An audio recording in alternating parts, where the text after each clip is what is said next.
Depois da escalada nas tensões entre as Coreias, o comandante do Norte, Kim Jong-un, colocou as tropas de Pyongyang de prontidão contra Seul. A Coreia do Norte exige o fim das transmissões sul-coreanas contra o regime do ditador. O líder norte-coreano Kim Jong-un declarou que suas tropas estão em estado de quase guerra e ordenou que elas se preparem para possíveis combates.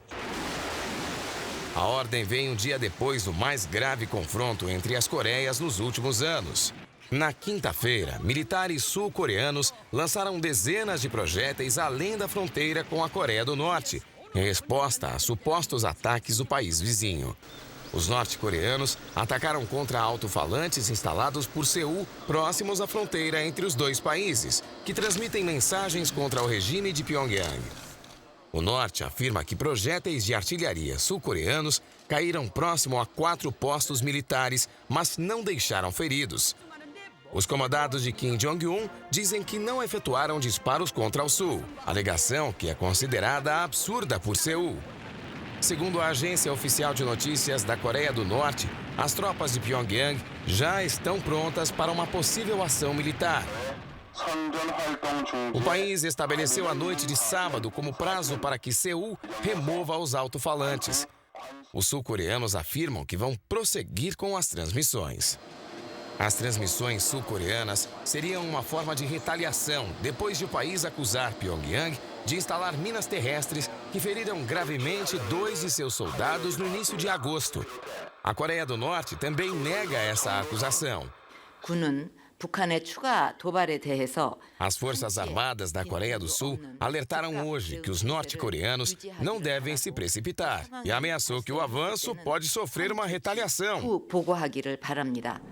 A agência de notícias sul-coreanas Yonhap informou que sistemas de vigilância da Coreia do Sul e dos Estados Unidos detectaram na Coreia do Norte o movimento de veículos carregando mísseis de curto e médio alcance. No entanto, o Ministério da Defesa sul-coreano não confirmou a informação. A Tailândia homenageou nesta sexta-feira as vítimas do atentado em Bangkok. A cerimônia religiosa aconteceu enquanto as autoridades seguem sem dar nenhuma explicação clara sobre a autoria de um ataque que ainda não foi reivindicado.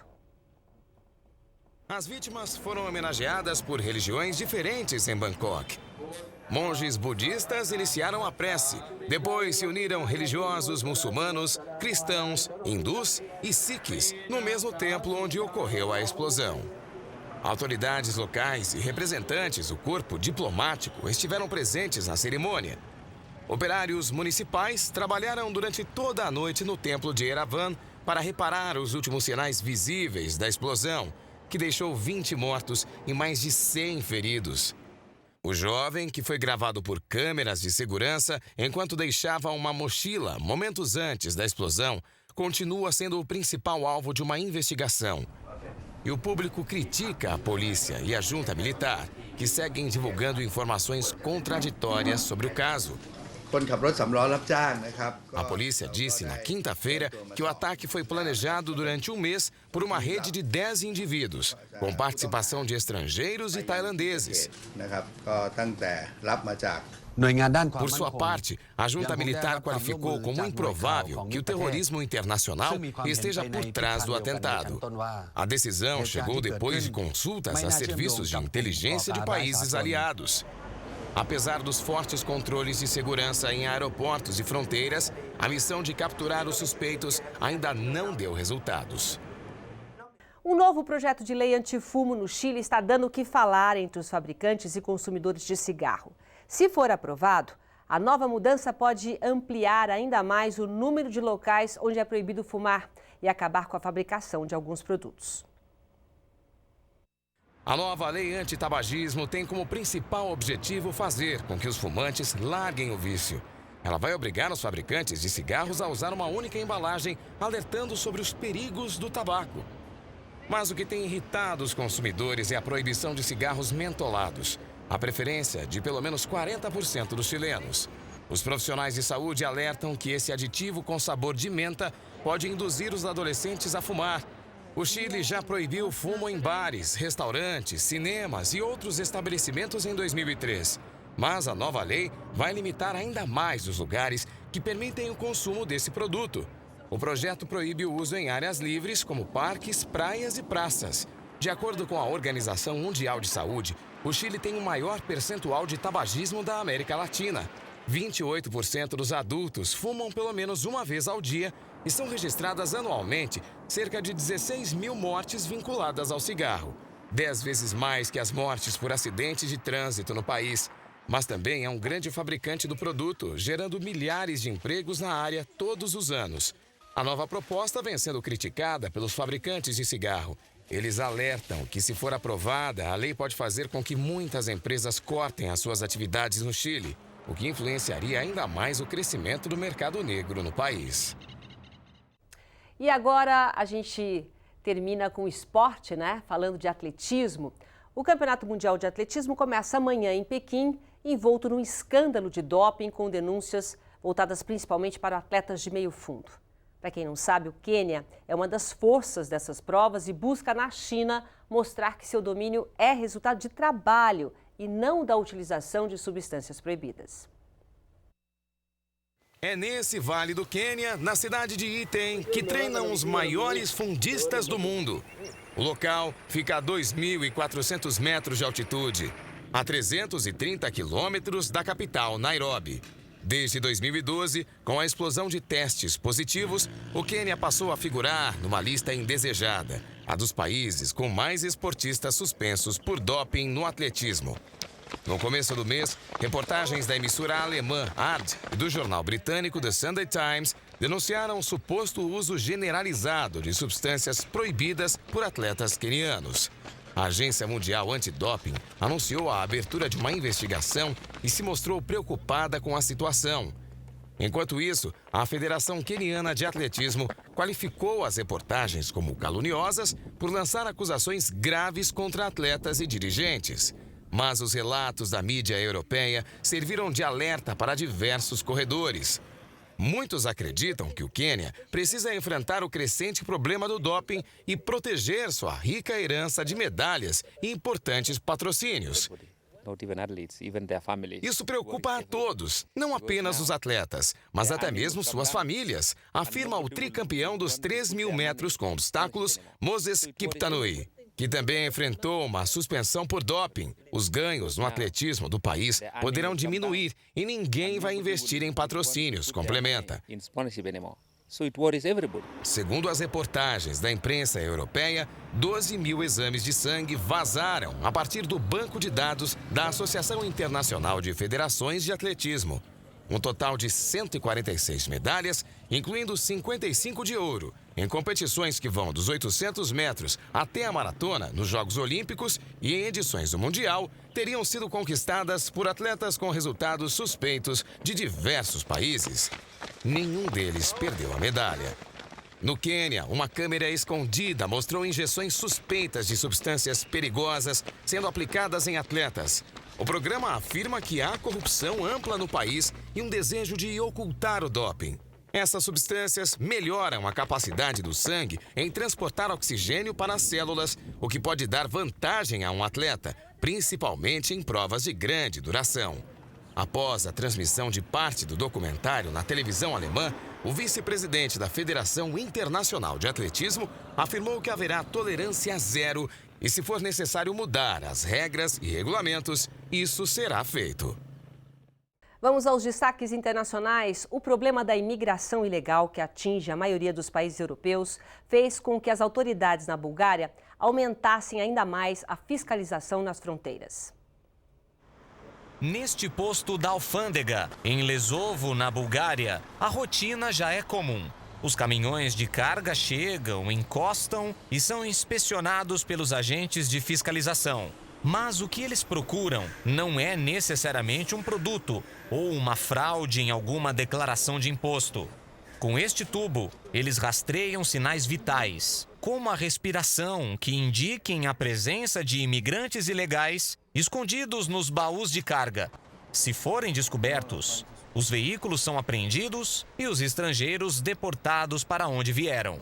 Assim como a maioria dos países europeus, a Bulgária tem enfrentado problemas para lidar com o fluxo de imigrantes que chegam ilegalmente no país.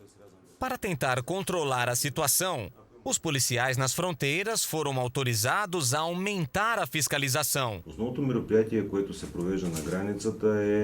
O objetivo é fazer com que a lei seja respeitada. O tráfico ilegal de pessoas vai contra as regras do nosso país, disse este policial. Mas mesmo com inspeções mais rigorosas, os resultados ainda não têm sido suficientes. Segundo as autoridades no país, mais de 25 mil pessoas entraram na Bulgária com documentação irregular desde 2013. O equivalente ao mesmo número de imigrantes das 2 últimas décadas. Este homem, por exemplo, hoje mora em um centro de refugiados, mas diz que conhece bem a nova cerca que cobre 30 quilômetros de distância perto da alfândega.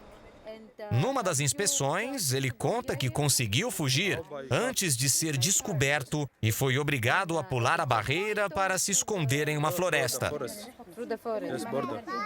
O governo da Bulgária alega que não tem capacidade para oferecer asilo a todos os imigrantes, que chegam nas fronteiras por depender, inclusive, de um apoio financeiro da União Europeia.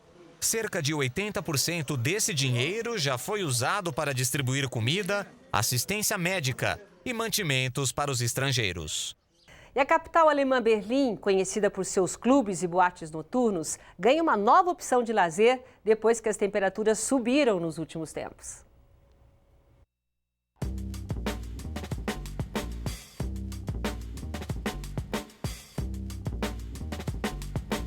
É numa piscina de 70 metros de comprimento por 18 metros de largura que os alemães encontraram um jeito divertido para enfrentar o calor. Aqueles que curtem esportes têm a oportunidade de praticar tudo o que quiserem, desde o surf a esqui aquático. O wakeboard foi o primeiro esporte a tomar conta do lugar. Praticado com uma prancha, os saltos e obstáculos ovacionaram a multidão. O organizador do projeto disse que o cenário contribuiu para desenvolver um novo nível de prazer ao esporte. Ele não discorda que estar em meio à natureza também é satisfatório, mas a oportunidade de usufruir de um novo espaço entre clubes noturnos pode ser até mais agradável. A piscina, que promete hospedar uma variedade de esportes aquáticos durante os fins de semana, tem um pouco mais de 1 metro de profundidade. O organizador está entusiasmado com a aceitação do público e disposto a investir em novos eventos que incluem até sofás flutuantes. A ideia surgiu depois que as temperaturas na capital alemã subiram e alguns foram à procura de uma atividade de lazer mais refrescante.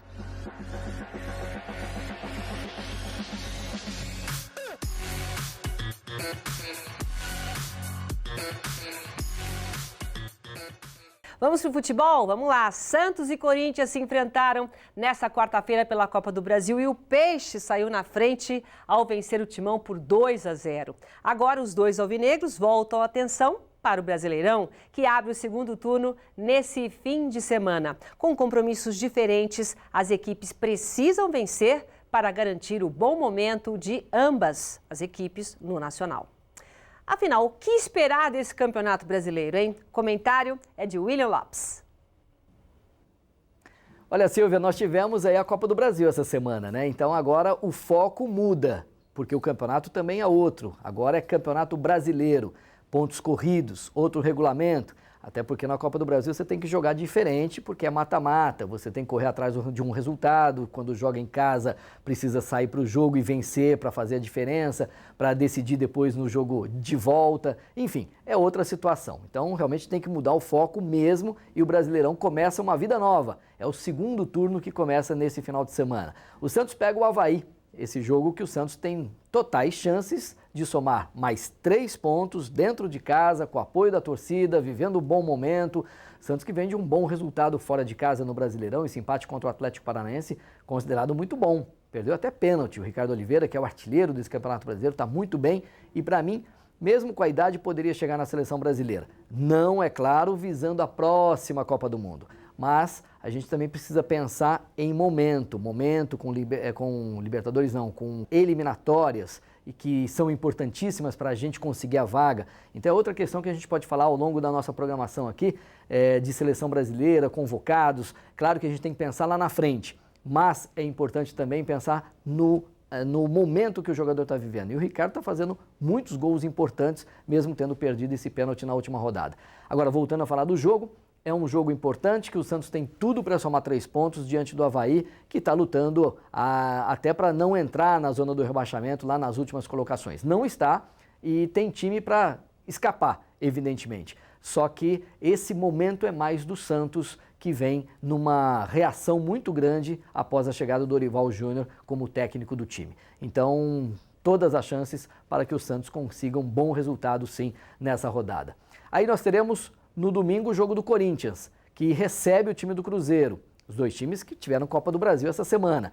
Agora, situação diferente, é Brasileirão, o Corinthians tem que jogar em casa e tem que fazer de novo essa diferença de contar com o seu torcedor, mostrar um bom futebol e conseguir outro bom resultado. Abriu 4 pontos do Atlético Mineiro e joga em casa com chance de somar mais 3 pontos. E aí, dependendo de uma combinação de resultados, pode abrir mais ainda com relação aos seus adversários. Bom jogo para o Corinthians, abrindo o segundo turno como campeão do primeiro e abrindo essa nova fase do campeonato, jogando em casa, diante da torcida, tentando ganhar mais uma diante do Cruzeiro, que ainda não se acertou dentro da competição. Vamos ver. São 2 bons jogos aqui envolvendo esses times paulistas. Cruzeiro tentando se armar, vamos ver se vai conseguir ao longo desse segundo turno, mas pelo que a gente está observando, o Cruzeiro não vai brigar pelas primeiras posições, mas também está totalmente fora de ficar entre os últimos. Vai ficar naquela fase intermediária ali da tabela de classificação. Vamos ver. Pelo momento, o Corinthians tem tudo para somar mais 3 pontos. Silvia. Após a renúncia do primeiro-ministro grego Alexis Tsipras, um grupo de pelo menos 25 dissidentes de seu partido, Syriza, anunciou a formação de uma nova legenda. O grupo recém-formado, batizado de Unidade Popular, passa a ser a 3ª maior força no parlamento da Grécia. O novo partido será liderado pelo ex-ministro da Energia, Panagiotis Lafazanis, que havia sido afastado do cargo durante a reforma do gabinete no mês passado. Ele se posicionou contra o acordo entre Atenas e a União Europeia sobre o terceiro resgate financeiro ao país de 86 bilhões de euros. Alexis Tsipras renunciou ontem, horas depois de o país receber a primeira parcela da nova ajuda, pedindo a realização de eleições antecipadas e afirmando que precisa de um mandato mais sólido para lidar com as futuras reformas da economia grega.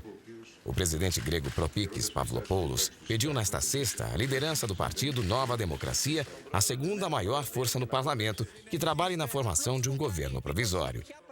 A legenda tem 3 dias para encontrar parceiros de coalizão para o governo interino. Se não conseguir, a tarefa passará para a 3ª maior força no parlamento, o recém-formado Unidade Popular. De acordo com a mídia grega, novas eleições devem ser realizadas em 20 de setembro, apenas 8 meses após a vitória de Tsipras nas urnas. Isso significa que a Grécia caminha para sua 5ª eleição nacional em 6 anos. Tsipras é tido como favorito no pleito, mas caso não consiga obter uma maioria sólida no parlamento, terá que formar uma coalizão complexa e pode pôr em risco a governabilidade do país. Um dia depois de fechar a fronteira com a Grécia, a polícia da Macedônia lança bombas de gás para conter imigrantes. A polícia da Macedônia jogou bombas de efeito moral contra os refugiados que tentavam atravessar a passagem fronteiriça com a Grécia. A escalada na tensão ocorreu um dia depois que o governo decretou estado de emergência nas fronteiras por causa da entrada em massa de imigrantes. Segundo a agência de notícias grega AMNA, os agentes tentaram dispersar cerca de 2.000 refugiados bloqueados em Eidomeni, a passagem fronteiriça do sul da antiga República Iugoslávia da Macedônia. Pelo menos 2 pessoas ficaram feridas e foram levadas para o hospital de Policastro, em território grego. Segundo números oficiais, mais de 40.000 imigrantes ilegais chegaram à Macedônia nos últimos 2 meses. O país é a rota dos refugiados que deixam países asiáticos, como a Síria e o Afeganistão, e tentam chegar à Europa Ocidental. A imprensa local informa que pelo menos 1.500 deles estão à espera para atravessar a passagem fronteiriça de Eidomeni. A fronteira está bloqueada desde quarta-feira. Grupos de mulheres, homens e crianças resistem às altas temperaturas sem ter um local para se alojar nem acesso aos serviços básicos. Nessa região, só trabalham os voluntários das ONGs que fornecem comida e assistência médica básica aos imigrantes. 10 anos depois que o furacão Katrina inundou New Orleans, nos Estados Unidos, um projeto milionário colocado em prática protege a cidade de grandes desastres naturais. Num dia de sol forte em Nova Orleans, Sandy Rosenthal recebe turistas que chegaram e os leva para conhecer a cidade, famosa pela música. Fundadora de uma ONG, Rosenthal se dedica para contar a história da inundação da cidade durante a passagem do furacão Katrina. As pessoas chegam ao aeroporto Louis Armstrong com desejo de entender o que aconteceu aqui, mesmo 10 anos depois. Nós estamos contentes que eles fazem isso, porque os sobreviventes merecem que todos conheçam sobre a inundação. Saibam que as causas foram falha de engenharia, não apenas devido à mãe natureza. Rosenthal aponta a culpa para o Corpo de Engenheiros das Forças Armadas, que montaram um sistema defeituoso de proteção contra inundações. No caso desses diques, o Corpo de Engenheiros do Exército estava procurando maneira de gastar menos dinheiro, uma economia de 100 milhões de dólares. Uma década e 14 milhões de dólares depois, Nova Orleans está protegida, enquanto a construção de infraestrutura continua. Um plano para reforçar o estado da Louisiana está em andamento. É o chamado Sistema de Redução de Riscos e Danos contra Furacões e Tempestades, e também foi construído pelos engenheiros do Exército. O novo sistema foi projetado para frear a maré antes que ela chegue na costa. Paredes bloqueiam a entrada de lagos, antes que o nível atinja os canais de drenagem. Estações de bombeamento foram instaladas nos diques para empurrar a água para fora da cidade durante tempestades. O coronel Richard Hansen é o comandante do Corpo de Engenheiros do Exército em Nova Orleans. Ele garantiu que a cidade está protegida.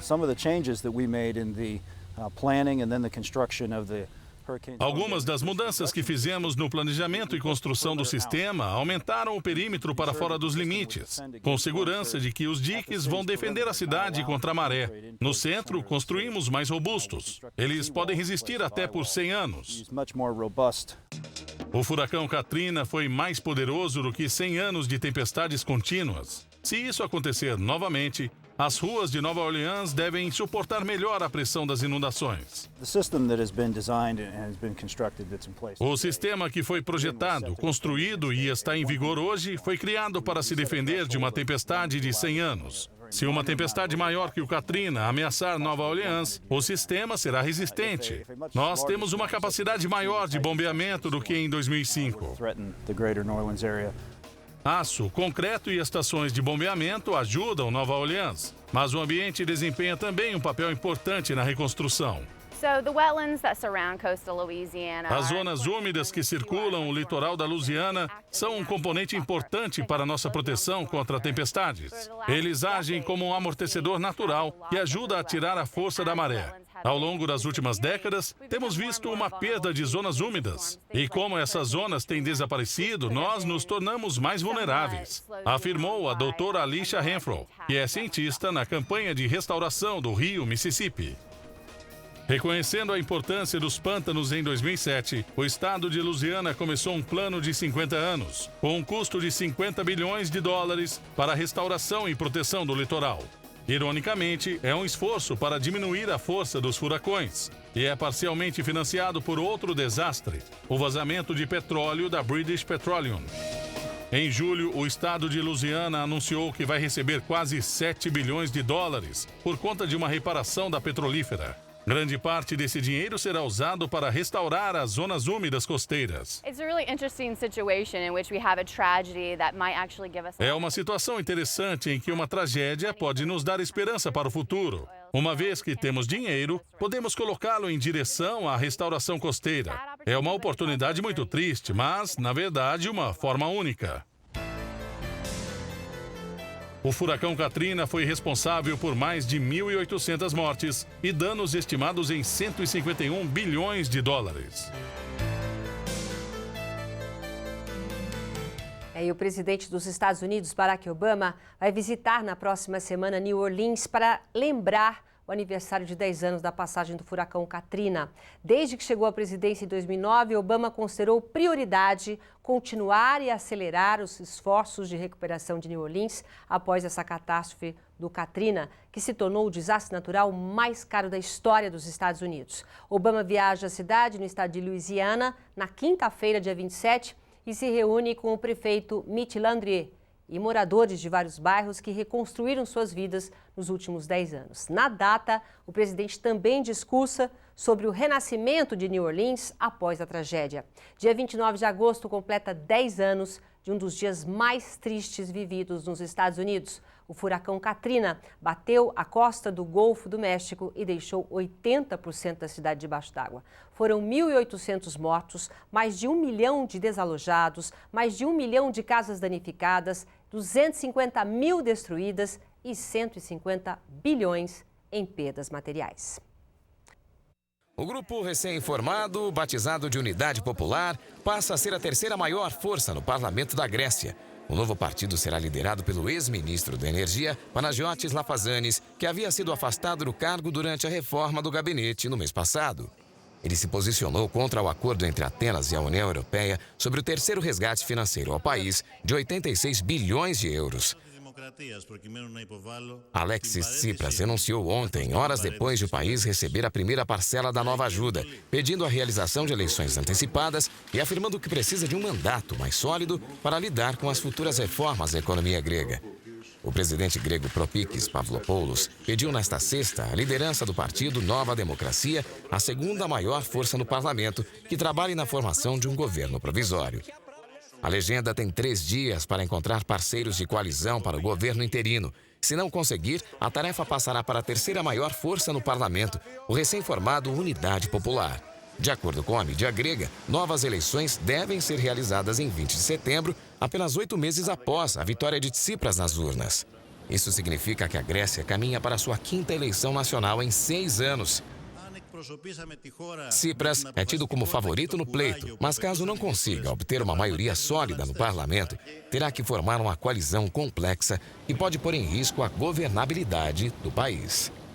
No Vaticano, depois de ser fotografado durante a audiência semanal, segurando uma placa que encoraja o diálogo entre a Argentina e o Reino Unido pelas Ilhas Malvinas, o Papa Francisco gerou ampla repercussão na imprensa.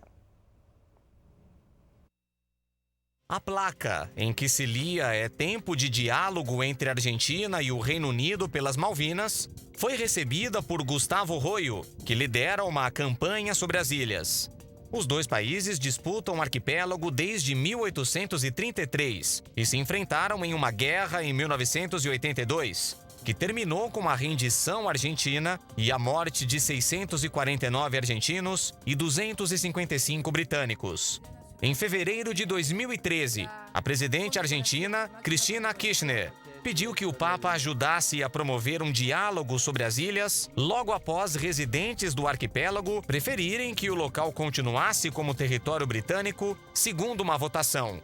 Após a foto do Papa Francisco ser divulgada nesta semana, o Vaticano teve uma reação imediata e procurou baixar a polêmica. Os demais cardeais afirmaram que o pontífice sempre comparece às reuniões para manter contato direto com a multidão e frequentemente recebe presentes, pedidos de bênçãos e fotos. Com o tumulto do local, o Papa não sabia do que se tratava o conteúdo da placa em questão. O porta-voz do Vaticano sustenta que autorizar a foto não pode ser interpretado como uma tomada de posição específica. E na noite dessa última quinta-feira, a presidente argentina Cristina Kirchner usou parte da cadeia nacional de TV para defender os colegas brasileiros Dilma Rousseff e Luiz Inácio Lula da Silva. Kirchner afirmou que ambos são vítimas de uma campanha midiática e de grupos judiciais interessados em desestabilizar projetos políticos populares na América do Sul. Na visão da presidente argentina, as denúncias de corrupção contra Lula se explicam porque ele poderia retornar ao cargo depois de Dilma. Cristina falou ainda do Brasil durante um discurso de cerca de 2 horas. O presidente da Venezuela, Nicolás Maduro, usou a sua conta do Twitter para também mandar mensagem de apoio ao petista. O artista britânico Banksy inaugura Dismaland, uma versão satírica da Disney instalada no litoral do Reino Unido, que conta com obras que criticam problemas da sociedade capitalista. O artista britânico Banksy anunciou ontem a abertura de Dismaland. O local é descrito como um parque temático familiar para anarquistas principiantes e fica em Somerset, região litorânea ao oeste do Reino Unido. O grafiteiro, que mantém em segredo sua verdadeira identidade, criou o parque na cidade de Weston-super-Mare, num terreno abandonado há 15 anos. Dismaland é uma versão satírica da Disneylândia e o parque conta também com estruturas gigantes, entre elas um castelo semelhante ao da Cinderela e um tanque cheio de refugiados.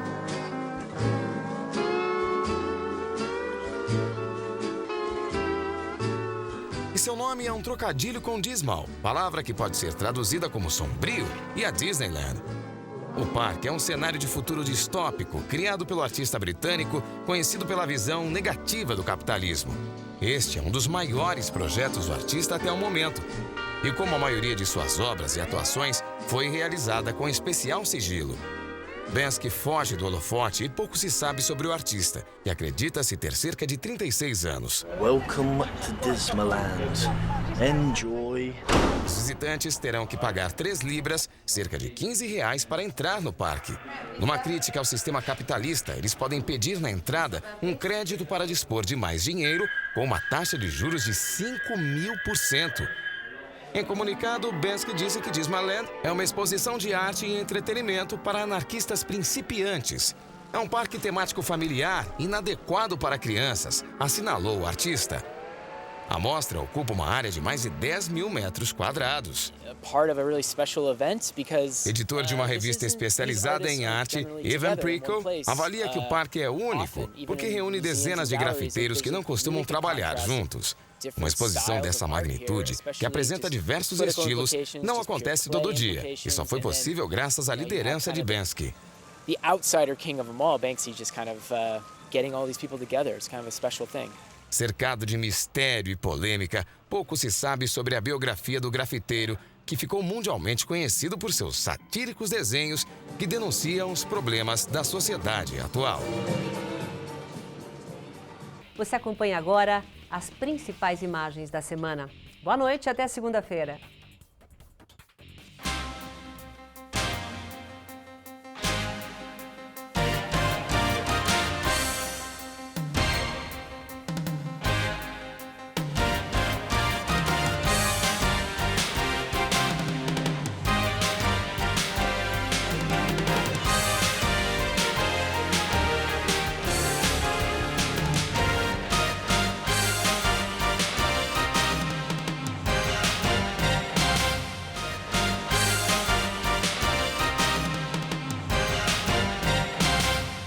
No Chile, uma jovem astrônoma descobre um planeta 3 vezes maior que Júpiter.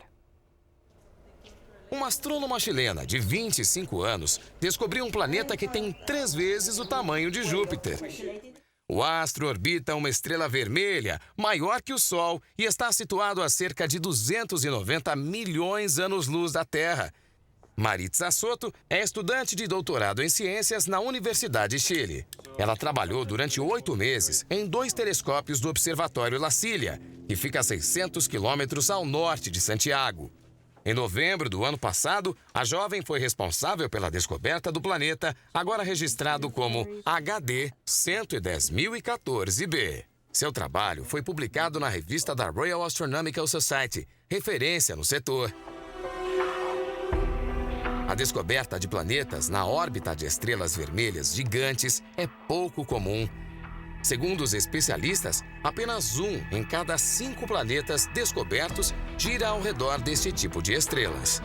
A distância do astro descoberto pela chilena para a estrela é equivalente à de Vênus no sistema solar. O que nós queríamos fazer era confirmar-la. É como imaginar um planeta 3 vezes maior que Júpiter, com a órbita de Vênus ao redor do Sol, explicou a astrônoma, que comentou que a estrela vermelha tem 2 vezes o tamanho do Sol. Queríamos confirmar esta descoberta.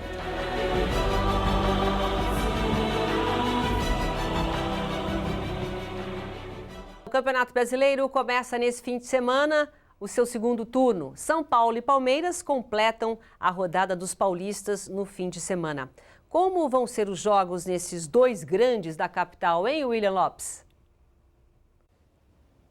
Silvia, nós teremos nesse final de semana mais 2 times aqui da capital paulista envolvidos na rodada desse Campeonato Brasileiro, mudando esse foco de novo, voltando ao Campeonato Nacional. Tem o jogo do Palmeiras, tem o jogo do São Paulo. São Paulo enfrenta o Flamengo. Flamengo mordido aí porque perdeu de 4 do Palmeiras, tentando se recompor dentro da competição, joga em casa, precisa do apoio da torcida do Flamengo, que é muito forte. A camisa rubro-negra dentro do Maracanã é muito forte também em termos de tradição. Então o Flamengo tem que conseguir essa recuperação no campeonato. Então aí entra a importância do São Paulo de jogar bem e aproveitar esse momento do Flamengo. O Flamengo tem que sair muito para o jogo. O São Paulo tem que ser esperto e jogar no contra-ataque, na velocidade dos seus jogadores. Tem bons atletas que sabem tocar a bola, sabem armar a jogada de gol. Então o São Paulo pode aproveitar exatamente esse momento do time do Flamengo de sair muito para o jogo e tentar a vitória para se recompor no campeonato. Então se o São Paulo for muito inteligente no esquema tático, pode aprontar dentro do Maracanã. É difícil, sim, a força do Flamengo é muito grande, mas o São Paulo tem elenco para jogar de igual para igual diante do time do Flamengo, que o Flamengo não é o Flamengo daqueles anos maravilhosos que a gente sempre observou. É um Flamengo bem diferente. Então, realmente, você, torcedor são paulino, pode acreditar que o São Paulo tem time para aprontar lá dentro do Maracanã. Não, é claro, desmerecendo a força e a tradição desse rubro-negro carioca. Outro time paulista envolvido na rodada é o time do Palmeiras. Conseguiu uma grande vitória diante do mesmo Flamengo, sim, 4 gols, resgatando confiança, porque tinha perdido 3 jogos, mas pega o Atlético Mineiro. Aí você vai perguntar, mas o Atlético Mineiro perdeu 2 agora, é a oscilação do futebol brasileiro que a gente sabe que vai acontecer até o final desse Campeonato Brasileiro. Só que o Atlético tem time, um time de qualidade, que toca muito bem a bola, com um esquema de jogo maravilhoso do Levir Coupe, sim. 2 derrotas que fazem parte dessa oscilação, mas o time do Atlético é muito bom.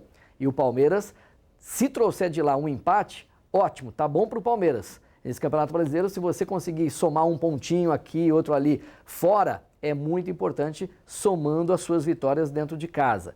Então o Palmeiras pode aproveitar isso agora. Se aprontar e trouxer uma vitória de lá, melhor ainda. Mas tem que lembrar que é o Atlético Mineiro, que dias atrás era o líder e não via ninguém chegar. O Corinthians chegou, hoje o Corinthians é líder. Mas o Atlético continua muito forte dentro desse Campeonato Brasileiro. 2 bons jogos envolvendo aí os times paulistas, o São Paulo e também o Palmeiras. E a gente vai ver o que vai acontecer nessa rodada de abertura do segundo turno do Campeonato Brasileiro. Né, Silvia?